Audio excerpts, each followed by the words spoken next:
సుమన్ టీవీలో మీ personal and business promotions కోసం కింది నెంబర్కి కాంటాక్ట్ చేయండి. నమస్తే, welcome to Suman TV. Rayachoti, Annamayya district. చిన్న చిన్న కష్టాలకే సూసైడ్ అనేది ఒకటే మార్గం అని చాలా మంది యూత్ అనుకుంటుంటారు. 20% యాక్సిడెంట్ వల్ల చనిపోతుంటే 80% మాత్రం సూసైడ్ లేకుంటే క్రైమ్ వల్ల మరణిస్తూ ఉంటారు. అసలు ఎందుకు చిన్న చిన్న రీజన్స్ కి అలా చనిపోతూ ఉంటే రేపు నాటికి మీరు ఉండరు, మేము ఉండము. దీని మీద అవేర్నెస్ కావాలంటే ఒక్కసారి మనం మాస్టర్ రూమ్ లో అడిగి మాట్లాడి తెలుసుకుందాం. నమస్తే అండి. నమస్తే అండి మేడం, మీ పేరు ఏంటి మేడం? నా పేరు గీత. నేను ఇక్కడ పోస్ట్ మార్టం డ్యూటీ నేను చేస్తూ ఉంటాను. ఏదో చాలా బిజీగా వర్క్ చేసుకుంటున్నట్టున్నారు. మామూలే అండి, అవన్నీ పోస్ట్ మార్టం రిపోర్ట్స్ అని రాస్తూ ఉంటామండి. ఓకే మేడం, ఈ రోజుల్లో చిన్న కష్టం వస్తేనే చనిపోవాలి, సూసైడ్ చేసుకోవాలని ఒక ఆలోచన అయితే ప్రతి ఒక్కరికి వస్తుంది. మీరు మాస్టరీలో చాలా మంది కూడా పోస్ట్ మార్టం చేస్తూ ఉంటారు కదా, ఎలాంటి బాడీలు అయితే మీకు దొరుకుతుంటాయి? మాకు అంటే ఎక్కువ మాకు సూసైడ్ దొరుకుతుంటాయి, యాక్సిడెంటల్ గా దొరుకుతుంటాయి. మామూలు ఏదైనా సమస్య వచ్చినా కూడా చిన్న చిన్న ఏజ్ లోనే తొందరగా వాళ్ళకి ఫీలింగ్స్ వచ్చి హ్యాంగింగ్ అంట, పాయిజనింగ్ అంట, తర్వాత అది బర్నింగ్ అంట, అట్లా వాటర్లు అది డ్రోనింగ్ అంట, అలాంటివన్నీ జరుగుతుంటాయండి. అలాంటివి ఎక్కువ వస్తుంటాయి. మేము చేస్తూ ఉంటాము. ఉంటామండి. ఒక్కసారి మనం అక్కడికి వెళ్దామా? వెళ్దాం రండి మేడం. సార్ నమస్తే అండి.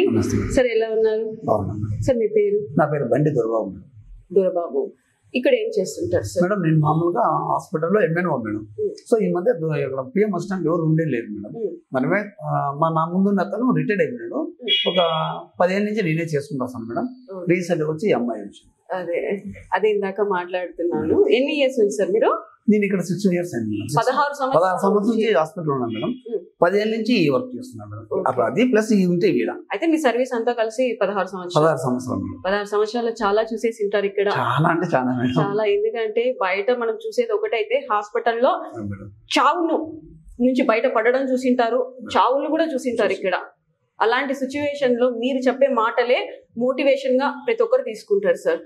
100% లో 99% కూడా ఇప్పుడు చనిపోవాలి లేకుండా ఉంటే డ్రంక్ అండ్ డ్రైవ్ ఇలాంటివి ఎక్కువ చూస్తుంటాం. దాని మీద అవేర్నెస్ తీసుకురావడానికి మేమైతే ఇక్కడికి రావడం జరిగింది. మీ మాటల్లో కొంతమంది అయినా కనెక్ట్ అయ్యి అక్కడ సూసైడ్ అనే ఒక థాట్ నుంచి బయట పడతారని కోరుకుంటున్నాను సార్. ఇది మార్చరీ రూమ్ కదా మేడం. వస్తాను ఫస్ట్ మీ ప్రాసెస్ ఎలా ఉంటుంది చెప్పండి. ప్రాసెస్ బాడీని తీసుకొస్తాము. బాడీని తీసుకొచ్చిన వెంటనే దీని మీద పడుకోబెడతాము. అంటే ఆ ఇటుక రాయి దేనికంటే అది తల కింద పెడతాము. అది తల కింద? ఓకే, తల కింద పెడతాము. సో ఆ బాడీ ఏమనేది ఫస్ట్ ఆ కేసు తెలుసుకుంటాం. యాక్సిడెంట్ కేసు అనుకోండి ఫర్ ఎగ్జాంపుల్. యాక్సిడెంట్ కేసు మనం మెయిన్ ఇంజరీస్ మనం ఐడెంటిఫై చేస్తాం. అందులో వీళ్ళు రావడం కూడా ఓరెంజ్ స్పీడ్ లో వస్తారు. మీకు తెలియదు ఏముంది, సన్నగా పోయేటంటే ఎవరు ఉండరు. వాళ్ళ తల్లిదండ్రులు ఎంత బాధ అనేది ఉంటుంది. సో దాన్ని మాత్రం ఇంజరీస్ ఐడెంటిఫై చేస్తాం, ఎక్కడెక్కడ ఏమి ఇరిగినాయి ఏమని. నెక్స్ట్ మన స్టేషన్ నుంచి ఒక పేపర్ తెస్తారు, బాడీ సెంట్ పోస్ట్ మార్టం అని. Inquest body sent post mortem తెస్తారు వాళ్ళు. ఒక ఆర్టీ అయితే వాళ్ళు ఏం చెప్తారు అంతవరకు. ఒకవేళ పాయిజన్ తీసుకుంటారు కొంతమంది. పాయిజన్ తీసుకొని డెత్ అయిన వాళ్ళకు దాంట్లో వాళ్ళు ఏం మెన్షన్ చేస్తారంటే విశ్రాద్యం అంటారు. ఆ విశ్రాద్యం మనం మా సూపరింటెండెంట్ గారికి చెప్పేసి ఆ డాక్టర్ని అలర్ట్ చేసుకొని డాక్టర్ గారు ఉంటారు, ఆయన ఏం పార్ట్ ఇవ్వండి ఆ పార్ట్ తీసి మనం కెమికల్ పంపిస్తాం మేడం. ఓకే, ల్యాబ్ కి పంపిస్తారు కంపల్సరీ. రిపోర్ట్ ఏదైనా మళ్ళీ రిటర్న్ వచ్చి డాక్టర్ గారు చూస్తారు. ఎన్ని రోజులకు వస్తుంది సార్ ఆ రిపోర్ట్? అది వీళ్ళు పోలీసులు పంపించేదాన్ని బట్టి. సార్ ఒక్కసారి ఇన్స్ట్రుమెంట్స్ అన్ని కూడా ఇక్కడ ఉన్నాయన్నమాట. చూస్తేనే చాలా భయం అనిపిస్తుంది మీ ప్రాసెస్ కాబట్టి. ఒకసారి దీన్ని ఎక్స్ప్లెయిన్ చేస్తారా? ఇది మామూలుగా surgical blade madam. Okay, blade. ఈ బ్లేడ్ తో ఓపెన్ చేస్తాం మేడం. ఎక్కడి నుంచి సార్? ఇక్కడ నుంచి స్టార్ట్ చేస్తారా? ఇప్పుడు మామూలుగా ఒకవేళ హ్యాంగింగ్ అనుకోండి మేడం, ఇక్కడ నుంచి స్టార్ట్ చేయాలి. ఇక్కడ నుంచి హ్యాంగింగ్ వరకు. దాంట్లో మళ్ళీ విజిల్ ఆడింది అనుకో కంపల్సరీ ఓపెన్ చేసుకోవాలి. Okay, so hanging hire bone చూస్తాము. చూసిన తర్వాత విజిల్ డాక్టర్ గారు ఏమేమి చెప్తారో అది తీసి దానికి యూజ్ చేస్తారా? పోతుంది మేడం. అట్లే సార్ చాలా భయం అనిపిస్తుంది. మాకు అలవాటు అయిపోయింది మేడం చేసి. ఓకే సార్, కాకపోతే మనము కూడా బిగినింగ్ అప్పుడు భయపడే కొన్ని సందర్భాలు మేము కూడా బాధపడిన టైం ఉంటాయి మేడం. బాధపడినా కొన్ని రైలు ఒక చిన్న పాపను రీసెంట్ అంతా ఒక 2 years బ్యాక్ వాళ్ళ తల్లి చంపేసింది. తల్లి చంపేసింది అనేది ఆ పిల్లలు చెప్పలేదు అనమాట. సో మనమే ఎట్నో ఆమె గట్టిగా దబాయించి ఆ బిడ్డనాడ పండేసి ఆ పాపకు తీయాలంటే కొంచెం ఆటోమేటిక్గా అయినట్టు కొంచెం చాలా బాధగా ఉంటుంది. సార్ మీ కళ్ళల్లోనే వస్తుంది కదా నిజమే, చూసినాను మేడం, అనుభవించిన. ఎంత వయసు ఉంటుంది చిన్న బిడ్డకి? 2 years అంతే కదా పాప, 2 years. సో మార్చరీ చేసే వాళ్ళకి కూడా మనసు అనేది ఉంటది, కళ్ళలో నీళ్ళు వస్తున్నాయి మీకు. ఈ ప్రాసెస్ మేడం, ఇది తల ఓపెన్ చేసేదానికి మేడం. దేనికి అది? తల ఓపెన్ చేసేదానికి ఇది సూచన లాస్ట్. ఈ తల ఏం చేస్తామంటే ఈ సర్జికల్ బ్లేడ్ ఉంది కదా మేడం, దీంతో తల ఈట ఓపెన్ చేస్తుంది. దీన్ని చేసిన తర్వాత డైరెక్ట్ గా దీంతో కొడితే కొంచెం గలీజ్ అయిపోతుంది అని చెప్పేసి దీంతో ఒక మార్క్ అనేది పెట్టుకుంటాం అనమాట. అంటే ఇలా ఇట్లా వేయడంలో ఒక మార్క్ అనేది పెట్టుకుంటాం. పెట్టుకుని దీంతో కొట్టడం సింపుల్ గా వచ్చి. ఇదే కార్పెంటర్ దగ్గర ఎక్కువ ఉంటది. అది రెండో కార్పెంటర్ మేము.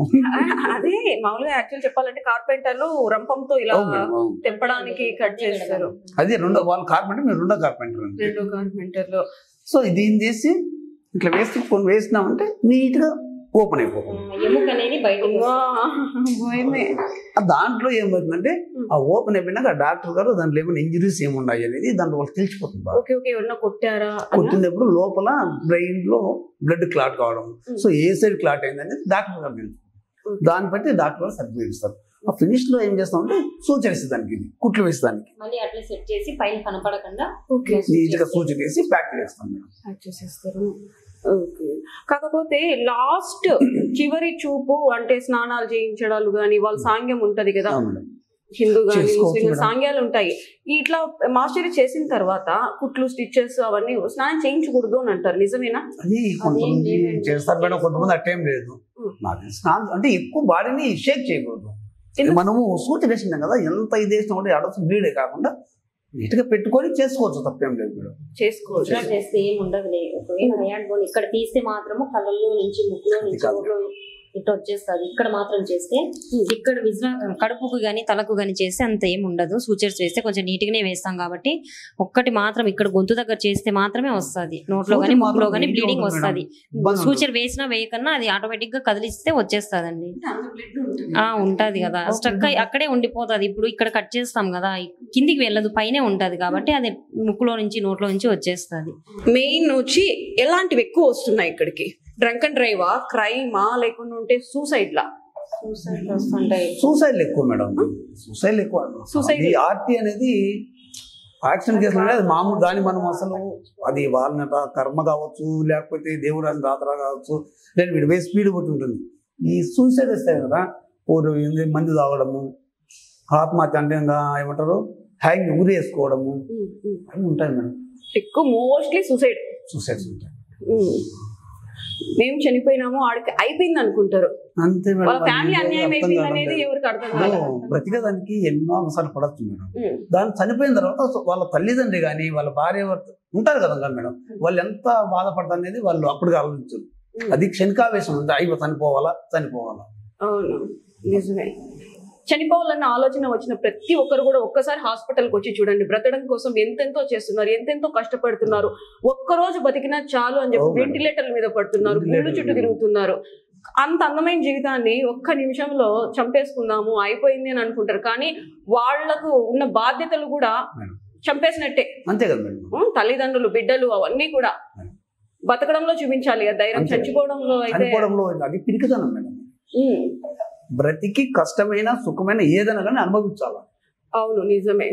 దాని ఉంటే దేవుడు దానికి ఒక మనకు ఇచ్చిన జన్మకు సార్థకం ఉంటుంది. చనిపోవాలని అనుకుంటే ఈ రోజు మీరు ఉండరు, నేను ఉండరు. ఏదో ఒక సిచ్యువేషన్ లో బాధలు అనేది ఉంటాయి, ప్రతి ఒక్కరికి ఉంటాయి మేడం.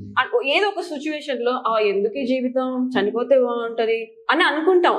బాధ్యతలు అదే కదా మేడం. బిడ్డలు ఉంటారు, తల్లిదండ్రులు ఉంటారు, కష్టపడి కని పెంచి ఒక రేజ్ తెచ్చింటారు, ఎంతో కష్టపడింటారు పుట్టినప్పటి నుంచి అంత బిడ్డ అవ్వడం కోసం.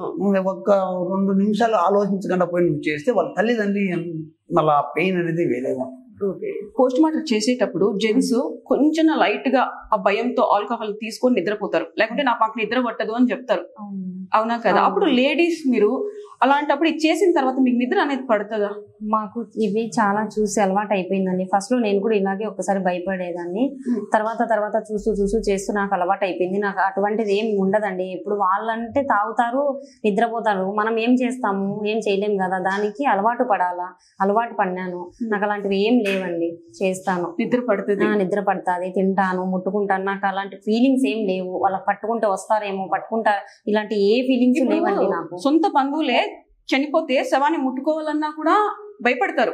భయపడతారండి. అలాంటిది మీరు ముట్టుకోవాలి, డ్రెస్ చేయాలి అన్ని చేస్తానండి. నాకు అలాంటి ఫీలింగ్స్ ఏం లేవు. నేను ఆల్మోస్ట్ మనం కూడా అక్కడ పోయే వాళ్ళమే. మనకు అలా జరిగేది, అలా అన్ని పట్టించుకోకూడదు. రేపు మనం ఇప్పుడు వాళ్ళని చూస్తే మనకి ఎవరో ఒకరు చూస్తారనే ఫీలింగ్ తో నేను చేస్తానండి. ఇంట్లోకి వెళ్తే కాళ్ళు చేతులు కడుక్కొని పసుపు నీళ్ళు చల్లుకుంటాం. మీరు డే అంతా ఇక్కడ ఉంటారు, స్నానం చేసేదానికి ఛాన్స్ లేదు. మార్నింగ్ చేస్తే మరి ఇంటికి వెళ్ళిన తర్వాత మీరు స్నానం చేయాలి. అలాంటప్పుడు హైజెనిక్ గా ఉండడానికి మీరు ఏమైనా ప్రికాషన్స్ అయితే తీసుకుంటారా? ఏం లేదండి. ఇప్పుడు ఇక్కడ మార్నింగ్ నుంచి డ్యూటీ చేస్తాము, అసలు ప్రికాషన్ తీసుకోవడానికి మనకు ఛాన్స్ ఉండదు. కంపల్సరీ ఇంటికి వెళ్ళాల్సిందే, స్నానం చేయాల్సిందే. స్నానం చేసి ఇంట్లోకి వెళ్తానండి. ఇంకా వేరేది ఏం ప్రికాషన్స్ నేను చెయ్యను, తీసుకోను కూడా. అంతే. ఓకే. ఇప్పుడు శ్మశానాలకు వెళ్తూ ఉంటారు అంత్యక్రియలు చేయడానికి. ఇంటికి వచ్చి గాలి ఏమన్నా సోకుతుందేమో, దైవం పట్టుకుంటారేమో అని ఒక భయంతో చాలా మంది ఉంటారనమాట. మీరు ఆ బాడీ పక్కనే నిద్రపోవడము జరుగుతుంది, అవన్నీ చేస్తారు. మీకు ఎప్పుడైనా జ్వరం వచ్చినప్పుడు కానీ ఏమో గాలి సోకుతుందేమో అలాంటివి ఏమన్నా మీకు భయాలు ఉన్నాయా బిగినింగ్ లో గానీ? ఫస్ట్ లో ఏమో ఒక్కసారి నేను పిఎం చేసి చూసి నేను కళ్ళు తిరిగి పడిపోయాను, అంతేగాని అంతకు మించి ఇంకా తర్వాత నెక్స్ట్ నుంచి కంటిన్యూ అయింది. పిలుచుకొచ్చారు, చూపించారు, నేర్పించారు. నాకు ఎప్పుడు కూడా అలాంటి ఫీలింగ్స్ రాలేదు. అదొక్క ఫస్ట్ టైం చూసినా భయపడినాను, కళ్ళు తిరిగి పడిపోయాను. అప్పటి నుంచి అదే అండి లాస్ట్. తర్వాత ఏది కూడా లేదు, నాకు ఏ ఫీలింగ్స్ లేవు అసలు. ఇక్కడే పడుకుంటా, ఇక్కడే తింటా, ఇక్కడే ఉంటా. ఏం అట్లా ఫీలింగ్స్ ఏం రావండి నాకు. బాడీలో కొన్ని తొందరగా చనిపోయిన వెంటనే ఇక్కడికి తీసుకొస్తారు, కొన్ని స్మెల్ వచ్చేస్తాయి. అవి ఎట్లా అంటే 3-4 days అయిపోయిన తర్వాత వస్తుందండి. అది 1 day అయింది, ఈ రోజు చనిపోయినాడు, తను చూసుకోలేదు, దాన్ని మర్చిపోయారు, ఎవరో పట్టించుకోలేదు, ఎవరన్నా చూసి తీసుకొస్తారు కాబట్టి. సో ఈ రోజు అంతా ఎండలో ఉండు, నీళ్ళలో పడో లేకపోతే వర్షానికి తడిసో అది బ్యాడ్ స్మెల్ బాడీ డీకంపోజ్ అయిపోతే బాడీ అది బ్యాడ్ స్మెల్ అనేది స్టార్ట్ అవుతుందండి. అప్పటికప్పుడు అయితే ఫ్రెష్ అయితే ఏం ఉండదండి, నీట్గానే ఉంటుంది. మనం ఎట్లా ఇదైపోతామో అది వెంటనే చూసుకొని తీసుకొస్తే నీట్గా ఉంటుంది, ఇబ్బంది ఏముండదు, స్మెల్ ఏముండదు. ఒకవేళ 3-4 రోజులు గడిస్తే గానీ పురుగులు పడే అవకాశం ఉంటుంది, స్మెల్ వచ్చే అవకాశం ఉంటుందండి. ఫ్రెష్ అయితే ఏముండదు. బాడీ అంతా పురుగులు పట్టిపోయి అలాంటి సిచ్యువేషన్ లో చూసినారా? పురుగులు చేసినానండి, చేసినాను. అవి మామూలు పురుగులు కాదండి, ఇంత లావు ఇంత పొడవు ఉన్న పురుగులు కూడా చేసాము. పక్క మా మీద పాకుతా ఉంటే మేము చేస్తా ఉంటే చేసినామండి అలాంటివి కూడా. కానీ వాళ్ళు చనిపోవడమే పెద్ద ఇది అనుకుంటారు. దాని తర్వాత వాళ్ళని ఎలా కోస్తారు, ఎలా ఇది చేస్తారు, వాళ్ళకి బట్టలు ఉండవు, అలాంటి స్టేజ్ లో మాకు ఇట్లా చేస్తారు అనేది వాళ్ళకి తెలియదు. మనం చేస్తాం కాబట్టి అది మనకు తెలుస్తుంది.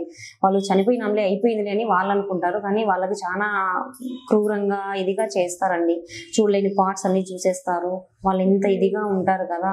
కానీ ఇక్కడికి వస్తే అలాంటివి ఏమి ఉండవు. అవును, బట్టలు కాపాడుకుంటారు, అందరు చూస్తారు. పోలీసు వాళ్ళు, డాక్టర్స్, వీళ్ళందరూ పెద్ద పెద్ద వాళ్ళు ఉంటారు కదా. జెంట్సే ఆల్మోస్ట్ ఇంతకుముందు జెంట్స్ ఉన్నారు, వాళ్ళు ఎవరికి చూపికను ఎంత మెయింటైన్ చేస్తారండి. ఇప్పుడు ముస్లిమ్స్ వాళ్ళు ఉంటారు, వాళ్ళు కనీసం మొహం కూడా కనపడకుండా కవర్ చేసుకుంటారు. కానీ ఇక్కడికి వస్తే ముస్లిం లేదు, ఏమీ లేదు, ఏది లేదు, అన్ని తీసి చేస్తారండి. అట్లా కొంతమంది అది అనుకుంటారు, కానీ దాని తర్వాత ఎట్లా చేస్తారనేది వాళ్ళకి అర్థం కాక అట్లా శనికావేశంలో అట్లా చేసేసుకుంటారండి. నిజమే, మనం మానం కాపాడుకోవడం కోసం. ఆ మానం అసలు ఎంత బీభత్సంగా ఉంటుందండి. ఫస్ట్ చేసింది ఏంటంటే, ఫస్ట్ చేసింది అత్తకు కోడలికి అత్త నరికింది కదా, తల నరికింది. ఓకే, అత్త కోడలు తల నరికేసింది. అది నేను ఫస్ట్ టైం చేసిన కేసు అండి. నాకు జాబ్ రాకముందే నేను ఇక్కడ ఎఫ్ఎన్ఓగా పనిచేస్తున్నా. అప్పుడు ఫస్ట్ చేసిన కేసు నేను అదే చేశాను, దాంతోనే నేర్చుకున్నాను. నేను ఫస్ట్ తల లేకుండా ఉత్త మొండెం ఉంటే నేను సెట్ చేసినానండి. అది తల సపరేట్ ఉండింది కదా, ఆ సపరేట్ తీసి ఆ మా తలకి మొండానికి అంటించినానండి. ఊరికి జస్ట్ పెట్టి నేను చేశాను, పిఎం చేశానండి. సరే, తల పక్కన ఉంది, ఓకే, ఆ మొండె ఉంది కదా, అది చూసి తల లేకుండా చూసి భయపడలేదా? లేదండి, భయపడలేదు. ఓకే, ఆడవాళ్ళలో కూడా చాలా ధైర్యం ఉందండి, మిమ్మల్ని చూసేనే తెలుస్తుంది. ఇప్పుడు మీరు పోస్ట్ మార్టం చేసేటప్పుడు వాళ్ళ పేరెంట్స్ కానీ లేకుంటే వాళ్ళ బంధువులు కానీ చేసేటప్పుడు కొంచెం మెల్లిగా చెయ్యి అలాంటి మాటలు ఏమన్నా అంటారండి. కనీసం మాకు అట్లీస్ట్ వద్దు అని అంటారు, కానీ వాళ్ళు వద్దు అన్నంత మాత్రాన మనం ఇచ్చేయం కదా. అంటే వాళ్ళు ఏమైపోయిందంటే నా బిడ్డ ఇంకా బతికే ఉన్నారు అనుకుని మెల్లిగా చెయ్యి అలాగా ఏమన్నా తెలిసి తెలియని అమాయకత్వంతో ఏమైనా చెప్పిన మాటలు ఉన్నాయా? చెప్పినారు. మొన్న రీసెంట్ గా కూడా మా అబ్బాయి ఒక 1 వీక్ ముందు కూడా మేడం అది మా అబ్బాయి బతుకున్నాడు, మా అబ్బాయి బతుకున్న వాడిని పోస్ట్ మార్టం చేసి ఇచ్చినారు అని చెప్పి అంటారు. అంత దెబ్బలు కొడుతుంటాం, దీనిలతో కొడుతుంటాము, ఇవన్నీ ఓపెన్ చేస్తాం, అప్పుడన్నా వాళ్ళకి స్పర్శ రాదా బతుకుంటే? ఎందుకు చేస్తారు? ఏదైనా మనకి సూది గుచ్చుకుంటేనే అబ్బా అని లేస్తాము ప్రాణం ఉంటే. ఒకవేళ అది ప్రాణం లేకపోతే ఎంత కొట్టినా ఎంత చీల్చినా ఏం వాడు లేసి చెప్పొచ్చు కదా మేడం. అలాంటివి కూడా జరిగింది. రీ పోస్ట్ మార్టం లాగా కూడా మాట్లాడినారు. సార్ మా అబ్బాయి బతుకున్నట్టే పోస్ట్ మార్టం చేసినారు, మా అబ్బాయి లేచి పిలుస్తున్నాడు సార్, మాకు చేయి ఊపుతున్నాడు, కాలు, అలాంటివి కూడా చెప్పారండి మాకు. వాళ్ళు డిప్రెషన్ లో ఉన్నారు, డిప్రెషన్ లో ఉంటారు కొంతమంది. మామూలు ఇంకా దానికి ఏం చేయలేం మేడం మనం, కానీ దానికి అర్థమయ్యేలా మనం చెప్పుకోవాలి వాళ్ళని. ఈ మధ్య కాలంలో స్టూడెంట్స్ టీచర్ కొట్టారనో లేకుంటే ఎగ్జామ్ ఫెయిల్ అయ్యామనో, ఇంకా రీసెంట్ గా చూస్తే అనంతపూర్ లో కూడా ఒక స్టూడెంట్ స్కూల్ పై నుంచి కూడా దూకేసాడు అనమాట. అలాంటి మైండ్ సెట్ ఉన్న పిల్లలు మీరు ఏం చెప్తారు మోటివేషన్ గా? నా మోటివేషన్ అయితే అండి, ఇప్పుడు మన తల్లిదండ్రులు ఎన్నో ఆశ పెట్టుకొని పంపించింటారు, స్కూల్స్ కానీ కాలేజీలు కానీ, ఏదో ఒకటి మైండ్ పెట్టుకునే కదా మనల్ని పంపిస్తారు. అలాంటప్పుడు ఏం చెయ్యాలా? ఒక టీచర్ కొట్టినాడంటే ఎందుకు కొడతాడండి? మనం చదువుకోలేదు, మనం పైకి రావాలా, మన అమ్మ నాన్నలు వెయిట్ చేస్తుంటారు, మనం ఏదో కొన్ని కళలు నేర్పిస్తాము, చేస్తాము, చూస్తాము, నా బిడ్డ ఇట్లా చేస్తాంది, చదువుతాందని ఎన్నో ఆశలు పెట్టుకొని ఉంటారు కదా. మీరు వచ్చి చదవకుండా చేయకుండా రాయకుండా ఉంటే ఎందుకు ఏమనేసి, ఒకవేళ ఒక దెబ్బ కొడితే భయపడి చదువుతారనేసి టీచర్ కొడతారండి. అంతేగాని వాళ్ళ కోసం కొట్టరు కదండి, మన కోసమే కదా. మనం ఏమన్నా మాట్లాడితే డిప్రెషన్ మాకు లేదు, మాకు స్ట్రెస్ అని ఆ డైలాగ్ ఎందుకు స్ట్రెస్ అండి? మీ పేరెంట్స్ కోసం స్ట్రెస్ కావాలి కానీ వాళ్ళ కోసం వీళ్ళ కోసం ఎందుకండి అని నేనైతే చెప్పడం అండి. నువ్వు బాగా చదువుకుంటే టీచర్ ఎందుకు కొడతారు? నువ్వు బాగా చదువుకోకపోవడం వల్లే కదా ఎగ్జామ్ ఫెయిల్ అవ్వడము. నువ్వు బాగా చదువుకుంటే ఈ రోజు ఎందుకు చావాల్సిన కారణం వస్తుందండి. చిన్న వయసులోనే చాలా జీవితాన్ని చూసేసాను, చేసినాను కూడా మేడం. అదే మీరు చెప్పే ఒక్కొక్క మాట వింటుంటే నాకే గూస్ బంప్స్ వస్తున్నాయి. మీకు చేసేవాళ్ళు మీరు ఎలా చేస్తున్నారు అనేది మీ మాటల్లోనే మాకు తెలుస్తుంది. ఇప్పుడు చెయ్యాలి మేడం, తప్పదు. మీకు ఎంతమంది పిల్లలండి? నాకు 2 పిల్లలండి. 2 పిల్లలు. వాళ్ళకి మీరు ఈ పని చేస్తున్నారని తెలుసా? తెలుసు. మా పిల్లలకి నా వీడియోస్ కూడా చూపించానండి. వాళ్ళు భయపడినారు, మళ్ళీ చూపించలేదు. మీ హస్బెండ్ రియాక్షన్ ఏంటి? మా హస్బెండ్ రియాక్షన్ అయితే వద్దనే చెప్పారండి. అన్నిటికీ ఇట్లా భయపడుకుంటూ పోతే ఆడదానికి విలువ లేదు అని చెప్పేసి, అన్నిట్లో ఉండాలా అని చెప్పి నేను ఇది ఒక్కటే సమాధానం చెప్పినానండి. ఓకే, ధైర్యం నాకుంది, చేస్తాను అని చెప్పినాను. మా ఆయన కూడా నాకు బాగా సపోర్ట్ చేస్తారండి. మీ అలాంటి వాళ్ళు భయపడకుండా ముందుకు వస్తేనే అన్ని రంగాల్లో కూడా ఆడవాళ్ళు ఉంటారు. అవునండి, నిజంగా చాలా తెలియని విషయాలన్నీ చెప్పారు మాకి. అది కాకుండా మోటివేట్ చేశారు, సూసైడ్ చేసుకుంటే ఇలా ఉంటది మీ పరిస్థితులు అని చెప్పి చాలా చక్కగా చెప్పారండి. Thank you so much. చూసాం కదండి, ఇంట్లో ఎంతో గారాభంగా పెరిగింటాం. చిన్నప్పుడు స్నానాలు చేసి ఇచ్చేటప్పుడు ముక్కు ఇలా స్ట్రైట్ గా రావాలని, అవయవాలని చాలా చక్కగా ఉండాలని చెప్పి మసాజులు చేసి మనల్ని మా అమ్మ నాన్న అంత ప్రేమగా పెంచితే, ఒక చిన్న సూసైడ్ అనే ఒక ఆలోచనతో మనం చనిపోతే అంత్యక్రియలు ఇంత దారుణంగా ఉంటాయి. ఆ పోస్ట్ మార్టం ఇంత దారుణంగా మనల్ని సుత్తులతో కొట్టి అలా చేస్తుంటారు. ఆ తల్లిదండ్రులకి ఎంత బాధ అనిపిస్తుంది. ఒక్కసారి సూసైడ్ ఆలోచన వస్తే ప్రతి ఒక్కరు దయచేసి హాస్పిటల్కి వచ్చి ఒక్కసారి చూడండి. బ్రతకడం కోసం ఎంతెంతో చేస్తున్నారు, వెంటిలేటర్స్ మీద కొన ప్రాణాలతో కొట్టకలాడుతున్నారు. వీళ్ళని చూసైనా సరే మన నిండు జీవితాన్ని సూసైడ్ అనే ఒక ఆలోచనతో బలి చేసుకుంటున్నాం. దయచేసి ఈ ఆలోచన ఎవ్వరూ చేసుకోవద్దండి. మీకు ఈ అవేర్నెస్ ఎందుకు తీసుకొచ్చామంటే, చాలా మంది కూడా ఈ మధ్య కాలంలో సూసైడ్ ఒకటే దారి అని చెప్పి సూసైడ్ చేసుకుంటుంటారు. అలాంటి వాళ్లకు కొంచెమన్నా ఈ వీడియో చూసిన తర్వాత బతుకు మీద ఆశ కలిగించడం కోసం మాత్రమే మేము అయితే ఈ వీడియో చేస్తున్నాం.